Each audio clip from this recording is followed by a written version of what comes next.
Hello friend. आप सबका स्वागत है हमारे YouTube channel top MCQ hub में।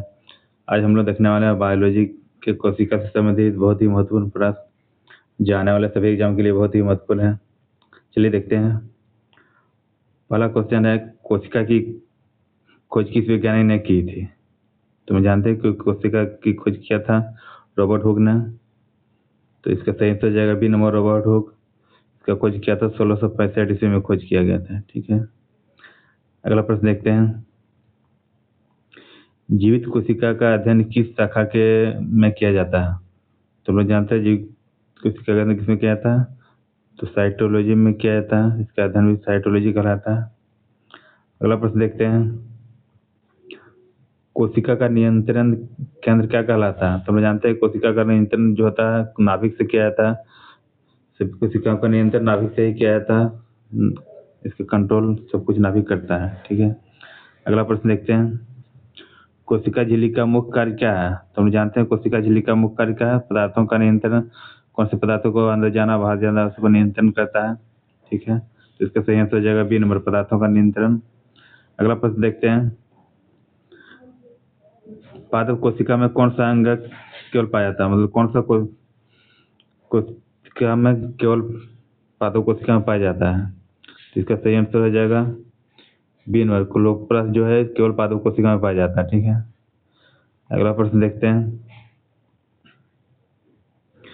माइटोकॉन्ड्रिया का मुख्य कार्य क्या है? तो हम लोग जानते हैं माइटोकॉन्ड्रिया का मुख्य कार्य है ऊर्जा का उत्पादन। तो इसका सही आंसर जो है ऊर्जा का उत्पादन। ऊर्जा का उत्पादन जो है एटीपी के रूप में करता है। ठीक है, एटीपी के रूप में ऊर्जा का उत्पादन करता है। अगला प्रश्न देखते हैं।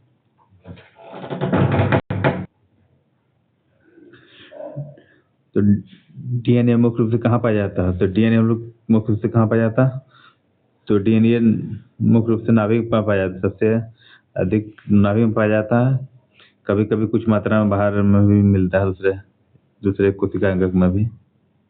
ठीक है, अगला प्रश्न देखते हैं। कोशिका का आकार किस प्रकार का होता है? तो कोशिका का आकार विभिन्न रूप में हो सकता है। चौकोर हो सकता है, छठनुमा हो सकता है, गोल हो सकता है। इसका कोई विभिन्न रूप में भी हो सकता है। ठीक, कोई निश्चित आकार नहीं है। अगला प्रश्न देखते हैं।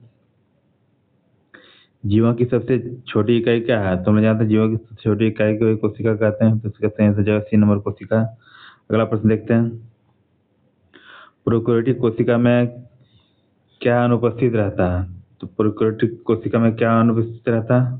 प्रोकैरियोटिक में तो इसका सही आंसर जाएगा सी नंबर, नाभिक। प्रोकैरियोटिक नाभिक अनुपस्थित रहता है। रहता भी बहुत कोई निश्चित आकार नहीं होता है, फिर बहुत छोटा मात्रा में होता है। ठीक है, अगला प्रश्न देखते हैं।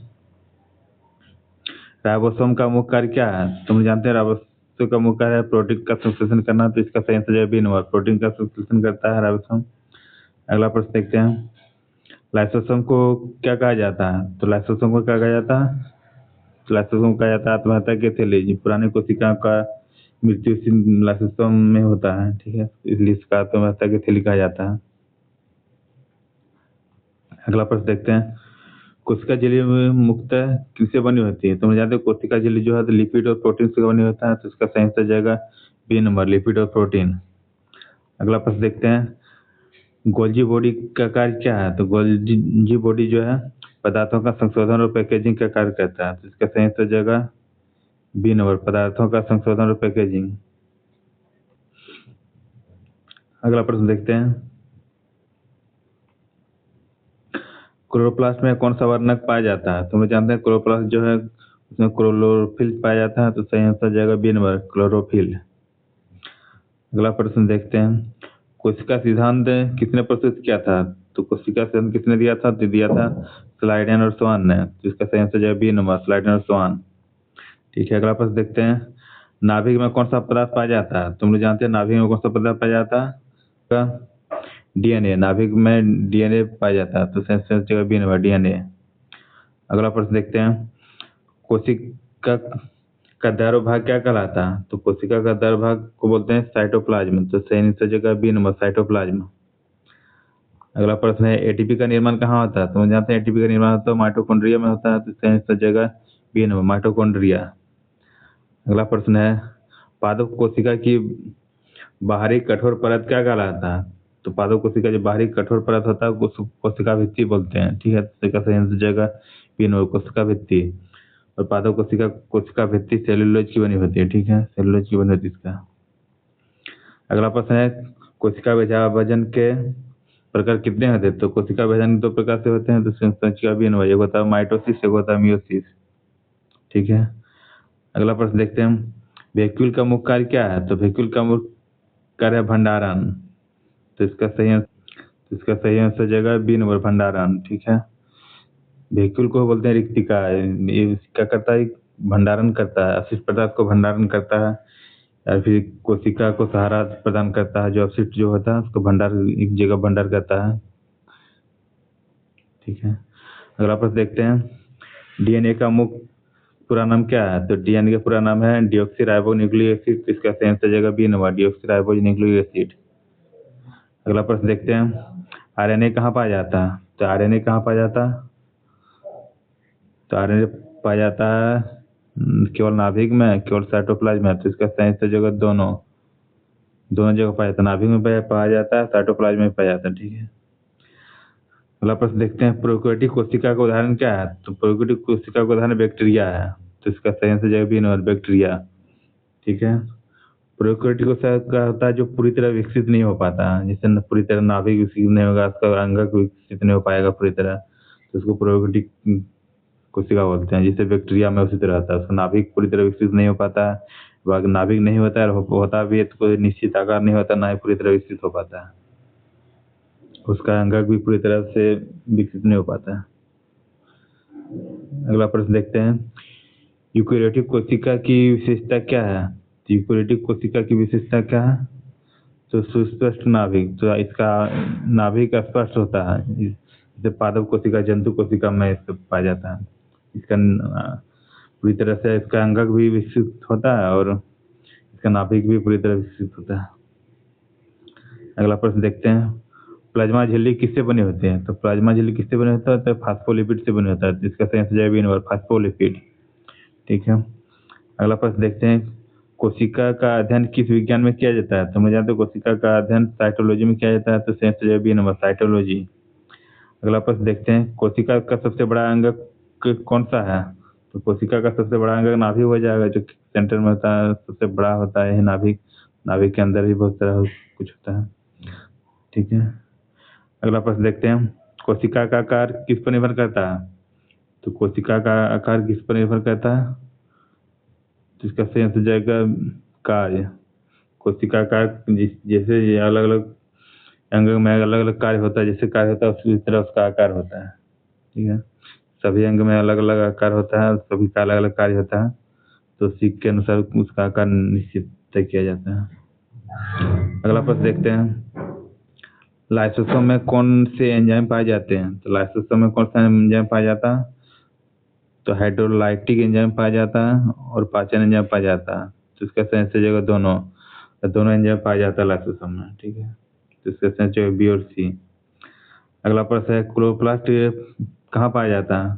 क्लोरोप्लास्ट जो है पादप कोशिका में पाया जाता है, तो इसका सही आंसर बी नंबर पादप कोशिका। अगला प्रश्न देखते हैं कोशिका झिल्ली का दूसरा नाम क्या है? तो कोशिका झिल्ली का दूसरा नाम क्या है? तो इसका सही आंसर जगह प्लाज्मा मेम्ब्रेन, प्लाज्मा मेम्ब्रेन का ही दूसरा नाम है कोशिका झिल्ली, ठीक है। अगला प्रश्न देखते हैं कोशिका की संरचना का वर्णन किसने किया था? तो कोशिका की संरचना का वर्णन किया था वाटसन और क्रिक ने, ठीक है। इसका सही आंसर जाएगा वाटसन और क्रिक। ये सभी एग्जाम के लिए बहुत ही महत्वपूर्ण है, ठीक है। अगला प्रश्न देखते हैं कोशिका का सबसे छोटा अंग कौन सा है? तो कोशिका का छोटा अंग हो जाएगा राइबोसोम। राइबोसोम जो होता है बहुत छोटा एक बिंदु के आकार का दिखाई देता है, तो सही आंसर जाएगा बी नंबर राइबोसोम। अगला प्रश्न देखते हैं माइटोकॉन्ड्रिया में कौन सा डीएनए पाया जाता है? तो माइटोकॉन्ड्रिया में जो है स्वयं का डीएनए पाया जाता है, जो आंतरिक भाग में रहता है, इसका आंतरिक भाग में पाया जाता है, ठीक है।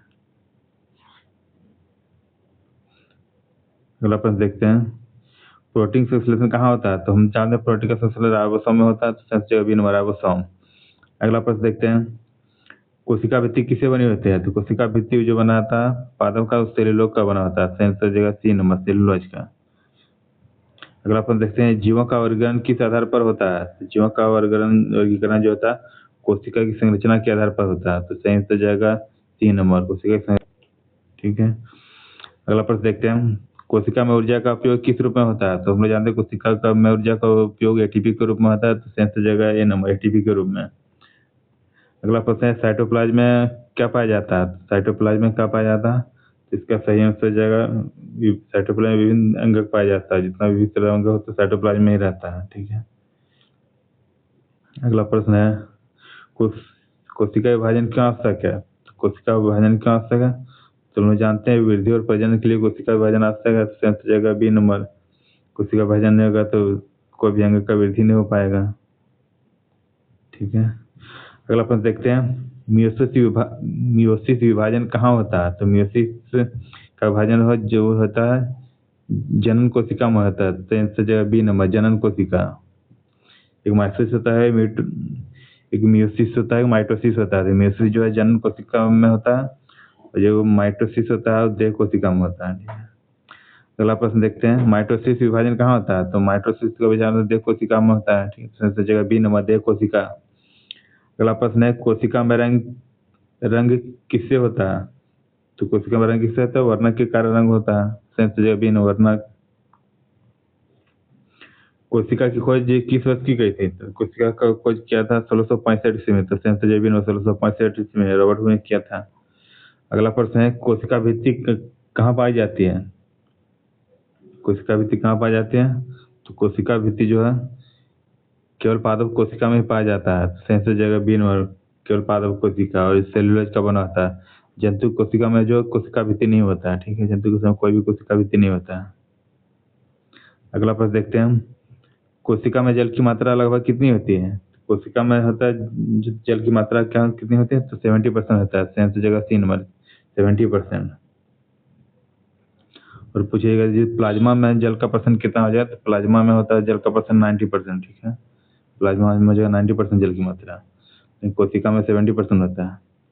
अगला प्रश्न देखते हैं, पदार्थों का कोशिका में परिवहन किससे होता है? तो परिवहन किससे होता है? तो इसका सही आंसर हो जाएगा विसरण के माध्यम में परिवहन होता है, ठीक है। पदार्थों का कोशिका में परिवहन होता है विसरण के माध्यम से, तो सही आंसर हो जाएगा बिन विसरण के माध्यम से। अगला प्रश्न देखते हैं, कोशिका का जीवन काल किस पर निर्भर करता है? तो कोशिका का जो जीवन काल किस पर निर्भर करता है? तो कोशिका का जीवन काल किस पर निर्भर करता है? तो उसके प्रकार पर निर्भर करता है, प्रकार पर, ठीक है।